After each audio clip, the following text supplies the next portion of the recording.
ආපු තවත් කේස් එකක්. මේ තියෙන cervical spine එකේ MRI එක, මේ තියෙන සුසුම්නාව නැත්නම් spinal cord එක මේ බලන්න. මෙතන ඩිස් බල්ජ් එකක් තියෙනවා. මෙතන ඩිස්ක් එක බල්ජ් වෙන නිසා මේ සුසුම්නාව තද වෙනවා.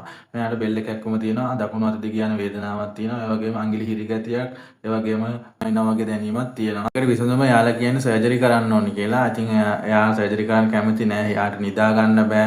එයාට කැක්කුම වැඩි වෙල ආයුර්වේද ඖෂධ මගින් මේක සුව කරගන්න පුළුවන්. මේකට නිසි ආයුර්වේද ප්‍රතිකාර ලබා දුන්න විට එතකොට මේකේ තියෙන ඩිස් බල්ජ් එක අඩු වෙද්දි මේ තෙරපුම අඩු වෙද්දි ස්නායු තද වෙන එක අඩු වෙනකොට මේක සුව කරගන්න පුළුවන්. ප්‍රතිකාර සඳහා 075 599 63 47 නම්බර එකට WhatsApp මැසේජ් එකක් දාන්න. ගස්තියර මෙඩිකල් සෙන්ටර් එක නවගමුවේ කොහෙද තියෙන්නේ කියලා. ඉතින් එන්න ඕනේ කඩුවල නවගමුවට.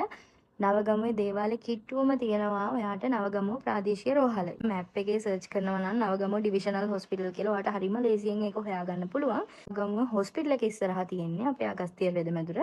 ඔයාට ලේසියෙන් මේ වීඩියෝ එකේ විදිහට හොයාගන්න පහසුයි. සඳුදා බදාදා සිකුරාදා දවස් 3 උදේ 10 ඉඳලා රෑ 7 වෙනකම් ප්‍රතිකාර කරනවා. එන්න කලින් අපේ මේ තියෙන යාටෙල් නම්බර් එකට කෝල් එකක් දීලා එන්න මතක කරන්න එපා.